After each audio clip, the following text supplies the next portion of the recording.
All right, good morning YouTube. In today's video, we're going to be doing a Q&A. So I'm still kind of figuring out how I want to do Q&As in the future. What day of the month am I going to be posting something in the community tab, so that way you can write down your questions, and whether or not I'm going to include other sources of questions like Instagram, or am I only going to be using the YouTube community post. So we're still figuring that out, but anyway, let's get started in today's Q&A. So the first question comes from Absolute Wanker. Is it beneficial to complete a strength block prior to hypertrophy? Assuming you have been focusing on hypertrophy for some time already, so that you can move more weight for more reps and get a better stimulus. So this is something that I've actually had some of my thoughts and beliefs kind of challenged with lately. I do think that there's something to be said about if you run a strength block, because you are now stronger, you'll then be able to handle more weights with your hypertrophy work. But at the same time, is a strength block necessary for hypertrophy? I would say that it's not really. Like, let's say, for example, with what I just said, right? You are hoping that by running a strength block, so let's say you're running, you're doing something more specific, right? Strength, I would say, is more, let's say, movement specific. You're going to be doing your squats, your benches, your deadlifts, your big basic compound movements, free weight exercises, whatever. Getting those to be as strong as possible. And while I do think that that should be the basis of your training program, you running a specific strength block for the purpose of hypertrophy, I am not totally on board with anymore. So when it comes to training for hypertrophy, proximity to failure is more important than your weight on the bar. So when it comes to your progression, right, you should have progression in your training, regardless if you're training for hypertrophy or you're training for strength. How you progress and the metrics that you use and all that do differ, but to actually go into a completely different block of training where you train for a completely different adaptation, I'm not totally sold on. If your goal is strength, you 100% need hypertrophy blocks. If you have a goal of reaching a specific number on a specific lift, you need to have a hypertrophy block for the main movers and the supporting musculature involved. But if your main goal is hypertrophy, I think as long as you're pushing close to failure, as long as you are chasing progression in a meaningful way, and there are great conversations and channels that kind of talk about this, basement bodybuilding being one. And then, of course, like Steve Shaw, Massive Iron, he recently had a podcast which he called the Hypertrophy Avengers, which is a good video. So watch that video. But yeah, I don't think that a strength block is necessary for that purpose. I think the idea here is that, oh, if I increase my 1 rep max, my sub-maximal work that I will use for hypertrophy is going up. The thing is, your sub-max or like a volume-based percentage work that you're doing can go up anyway, even with something more hypertrophy centric, like progressions laid out by Bald Omni-Man even. So yeah, I don't think is it beneficial? Yes, sure. Is it necessary? No. So one cool thing about this is that just try it out, see how beneficial it is for you, but understand that for the most part, it's not really it's not required or mandatory by any means.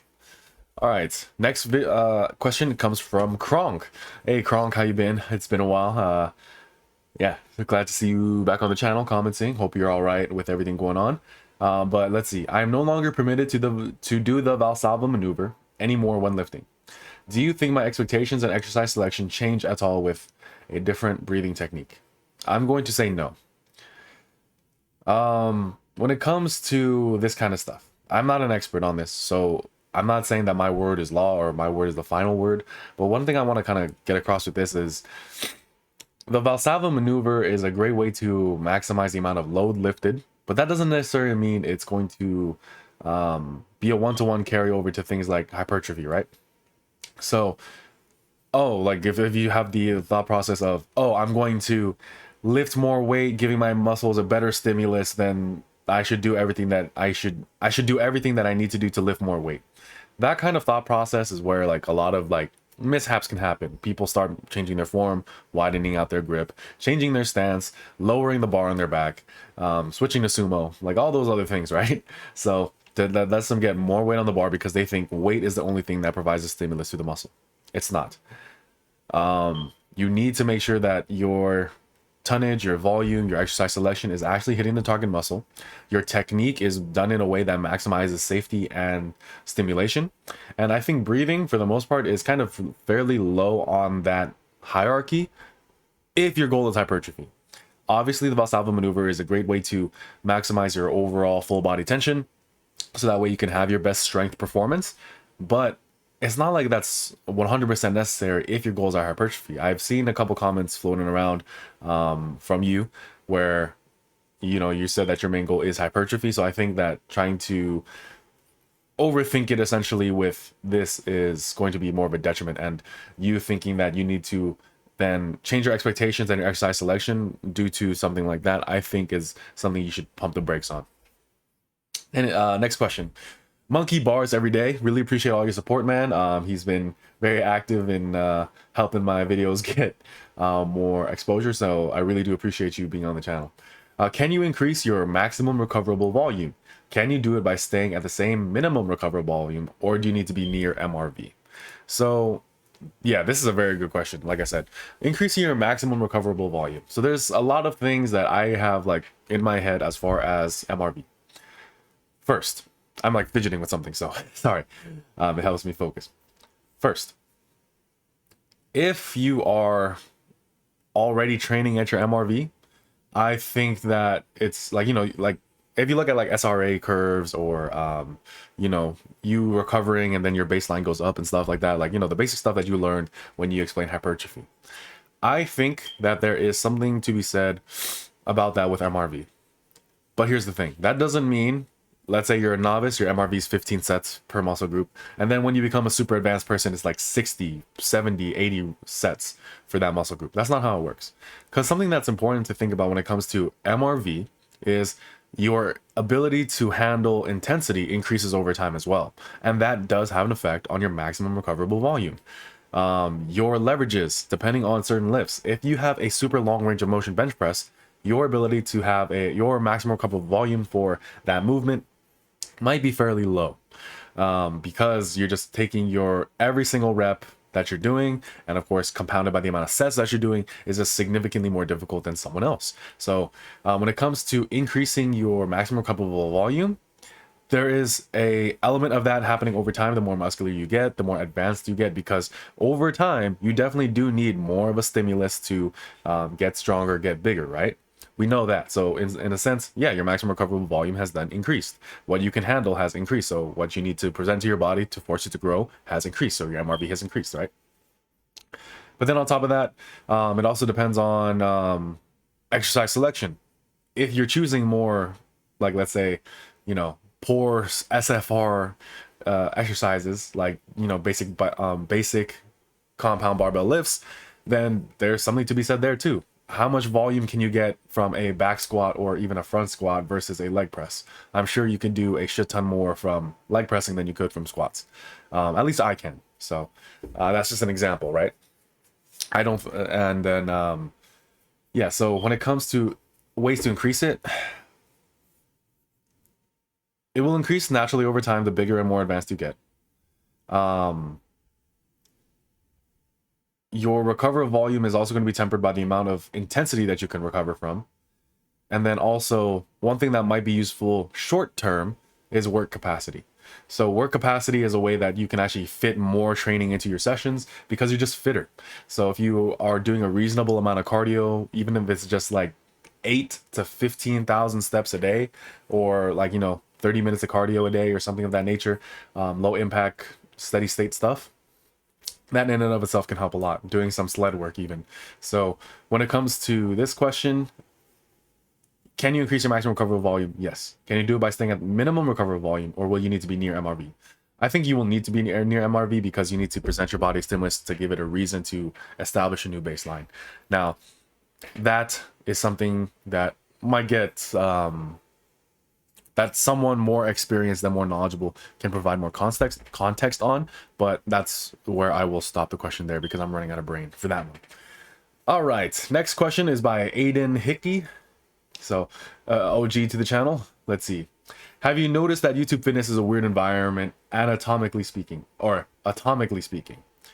People who desire to increase or decrease the mass of their body seek information from random people who they never have not never will meet. Whom they never have not never will meet.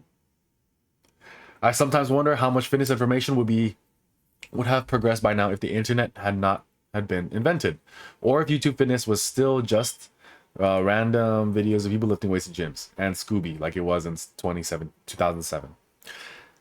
I think that because we are in a new modern environment, we have new modern issues, right? But we can't exactly romanticize the past either. 2007 like a lot of the people who were providing information at that time, most of them have actually rescinded or walked back things that they said. So there's that. When it comes to the advice that we got during that time too, think about who was back there. Of course, Athlete X doing all his weird stuff, six-pack shortcuts. Elliot Hulse, when he was still normal, was starting to transition into something completely different, right? And the only other ones that I can think of as far as like longevity being quality, Steve Shaw. So while there is something useful about how things were back then and stuff like that, I do think that we should be grateful for the advantages that we currently have, despite all the new issues that are currently coming out. Because here's the thing. I don't necessarily think that YouTube fitness or fitness information in general would have advanced so much without the internet, because in places where there's just a deep loyalty to a specific figure, Faz Lives provides a great example of, Dorian Yates, because like Dorian Yates is a bodybuilder where he's from.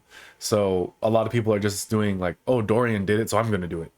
And you kind of run into an issue there, because if, for example, the internet was not a thing, people like Liver King, right? He would basically make a clone factory of himself wherever he's at. And then the same thing would apply to any other dude who's just like the big dude at their gym, and it just becomes super weird. So there's that, right? YouTube fitness is a weird environment, I will say that. And I don't think it's necessarily a bad thing that people will seek out information from random people. For one, like, I don't necessarily think they're like all that random, considering that they're pursuing something very similar to ours. So in some way, we're all kinsmen. So there's that. Regardless of whether or not we will meet them, the modern age has provided us a way to make friends with people who, like, yeah, maybe we'll not meet them in person for a couple of years. I mean, like, I grew up playing Minecraft and Halo and like Call of Duty, and like there will be days where, like, you just have a good game with someone, and then you just play with them for the rest of the day, and then you become like Xbox friends or something like that, right? I remember those days. So I don't necessarily think it's a bad thing. And like I already mentioned, fitness information would not have progressed nearly as much as it did without the internet, in my opinion. So there's that. Next question comes from Basement Bodybuilding. Fuck you. Just kidding. No, just kidding. I just wanted to make a joke. But anyway, like Basement Bodybuilding, he's a great guy, great friend, and I'm really excited that his channel is like doing so well. Like he's been growing a lot lately. His videos have been hitting a stride.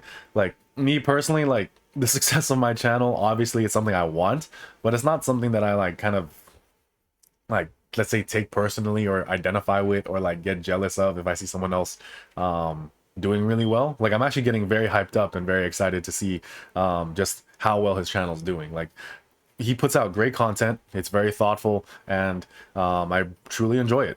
So his first question is, and it's a joke question, what makes Basement Bodybuilding the best fitness channel on YouTube?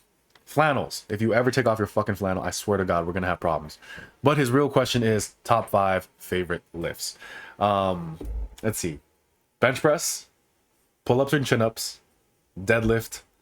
I just released a video called Bicep Curls are the 4th big lift, and that's because in my current training, like right now, biceps are a priority for me. So all time though, like all time favorite lifts, upright rows. I love upright rows.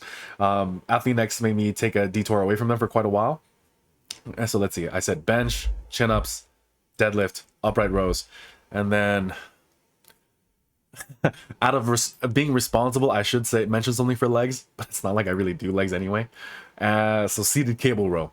The seated cable row just has done so much for me. It's literally like like one of my best friends, a greatest supporter.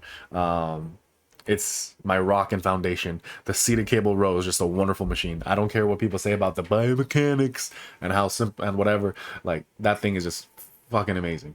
So yeah, there's that. So yep, thanks for the question, bro. Really excited to see your channel like blow up even further. Really enjoying all the content you're putting out. So really dope. Does create this next question comes from Monkey Bars every day. So second question from him, so no problem there. Does creatine actually do anything? Yeah, it does. So creatine is one of the best researched supplements we have available to us. Generally speaking, I think when it comes to supplementation, the ones that you can reliably use and know that they're actually going to do something, like you're actually like paying, like you're giving your money and you're actually going to get something out of it. Creatine, caffeine, and I forget the other one. Like there's one other one that's out there, but I like creatine and caffeine are the two big ones, right? That third one's like an honorable mention in my opinion, because I just don't remember it. But anyway, yeah, creatine does do things. Basically, like creatine doesn't actually make you bigger and buffer. Creatine makes you able to work harder. Working harder then allows you to be bigger and buffer. So that's kind of how I explain it to most people. That's how I understand it to work. And if I'm wrong, then someone please correct me in the comments below. Next question comes from, it's in Arabic, I believe. It like, I think that's Arabic. It could also be like an maybe maybe Pakistani, maybe Indian. I don't know. Who knows? I'm not super cultured, but it's in a foreign language. So my shoulder clicks when rotating them when they are raised, but I don't feel any pain. I don't feel any pain. I never heard them clicking while training. Is that something I should be concerned about? If there's no pain, go see a doctor. If there is pain, go see a doctor. Because the honest answer here is just go see a doctor. Like, if you are concerned about it, and so like I said, I'm not a medical professional. I'm just some dude in a chair with a Barney sitting in my corner. So yeah, like if there's no pain and it's not occurring when you're training, me personally, I would assume that I'm fine, but don't take my assumption as actual advice. And if it is something concerning to you, just get it checked. Like that's going to be your best option, just to like have peace of mind, you know, see an actual medical professional. This next question comes from Giovanni Laz. So what do you think of the Bilbo method? Check out the guy on YouTube. He has a 227 kilogram bench at 43 years old. So let's see, let's look at this. He said his name is Bilbo Team. His channel is Bilbo Team. So I'm looking that up right now. Bilbo Team. Let's see.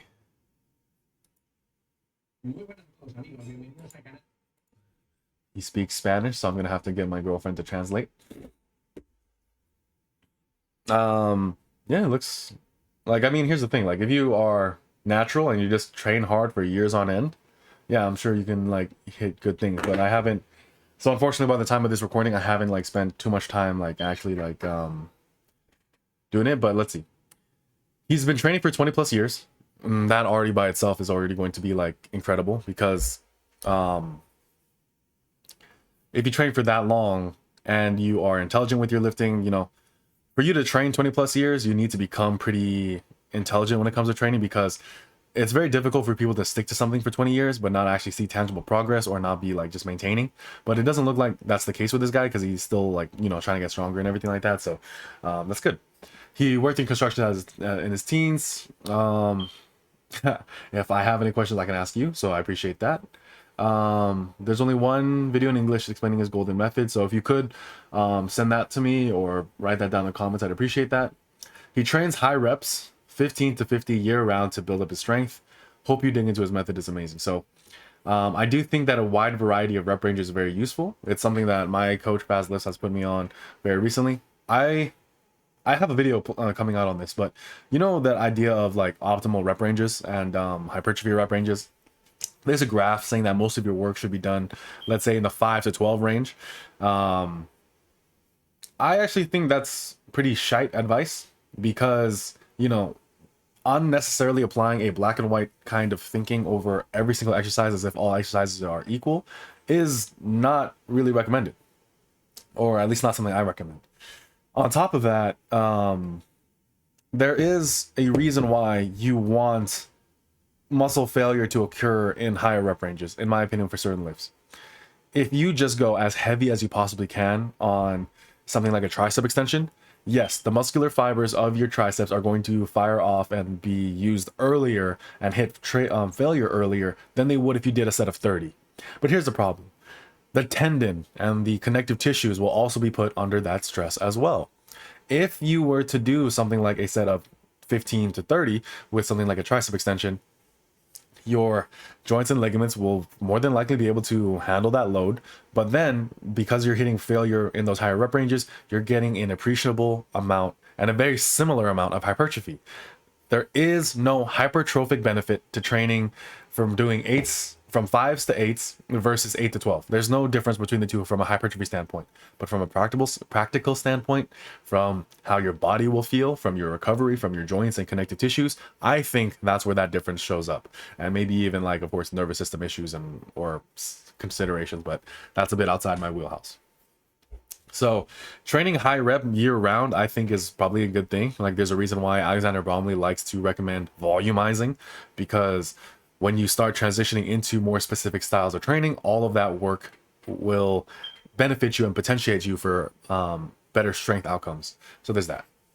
That's it for that video, that question. And then we finally have Any Simmers. He regularly leaves a lot of comments on my channel. Really do appreciate your support, brother.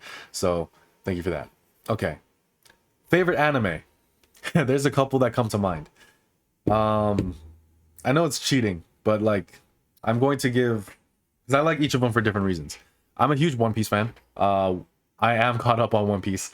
I know it's a very difficult thing to recommend and for a lot of people to jump in on because of how old it is, how long it is, and I don't know what other word I can use there without having an innuendo. But anyway, so yeah, One Piece is definitely up there. Hajime no Ippo is a really great one, and also there's one that I really do like, Kuroko no Basket. I actually really like that one. I think it's just very entertaining. It's very fun, but then also has, like, a lot of things that kind of just resonate with me for weird reasons. JoJo's Bizarre Adventure, of course. I mean, like, look at the name of my channel. What else? Those are the ones that kind of come to mind right now.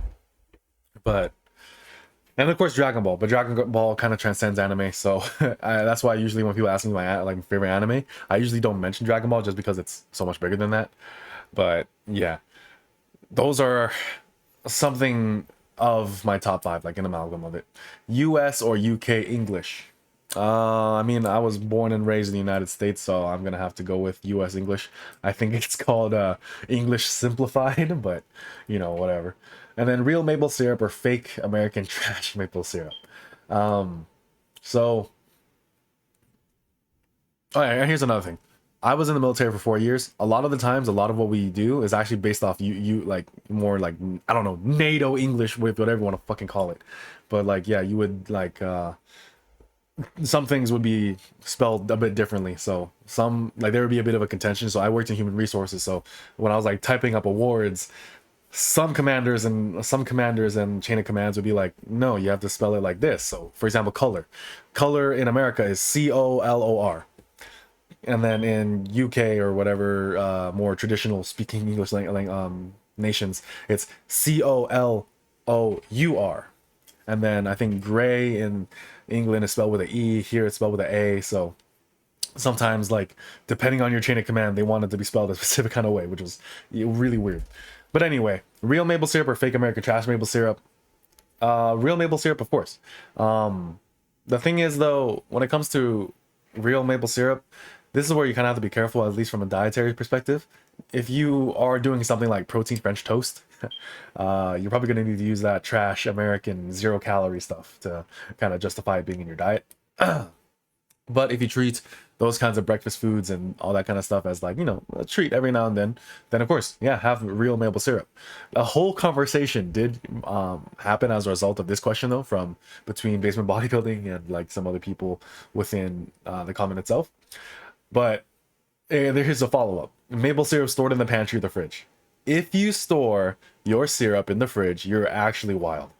If you like, you are putting a cold liquid on something you want to serve hot. Like, unless you're eating like literally like frozen waffles, frozen like Eggo waffles with cold syrup. Like, I mean, I guess, but I mean that kind of speaks for itself. But yeah, like putting a cold liquid on something you serve hot is just counterintuitive to me, and it just seems disgusting. So yeah, and of course, so pantry for sure. And apparently that's the only place where real men can put it. So that's it for this video. Thank you so much. I will be posting another Q&A post probably closer to the end of the month next month. Really do appreciate everyone's support. The channel is inching towards 2K. Hopefully my goal is to reach that by the end of the summer. So I do have a lot of videos in the works, in the pipes. So hopefully we can get there. I really do appreciate everyone's support. Thank you so much for watching. Have a great day.